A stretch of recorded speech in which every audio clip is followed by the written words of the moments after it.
So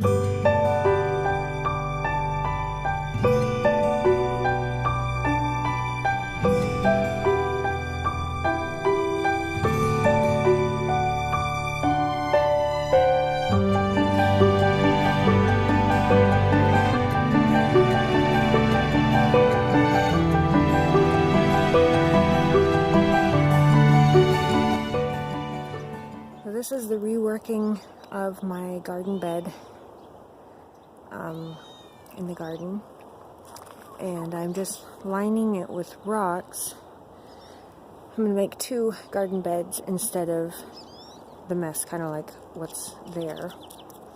I'm making 2 narrow, long garden beds following the line of that hose on the left side, and then making another line of rocks on the right side, going from down there by the leaks up to this short row of rocks here in the bottom of the screen.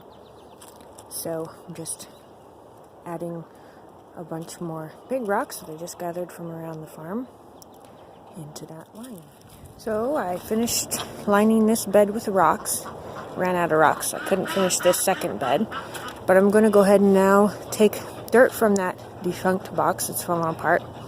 Looks like 2 bookshelves laid side on their sides, which it is, and it's coming apart. So I'm going to remove the dirt from there and put it in this new bed, which is going to be herbs. In the front there I have lemon, bergamot, mint, and then lavender and thyme, and right behind it where you can't see is lemon thyme.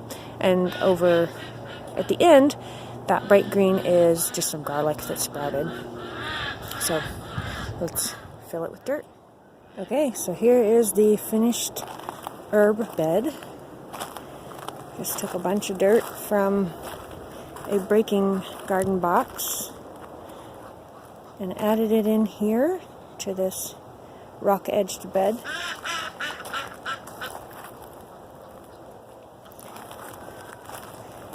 And I think it looks pretty good. Nice and full. And this is the bed that we're taking it out of. Well, the bookshelf area. It's worked pretty well for us for about 3 years, but the wall has blown out, and so we're just going to take this out and make another rock-edged bed, like, well, 2 extra rock-edged beds like that, so that the upper part of the garden is flat and the lower part has these 4 raised beds, so it's almost kind of level, I guess, for gardening space. So that's my morning's work today.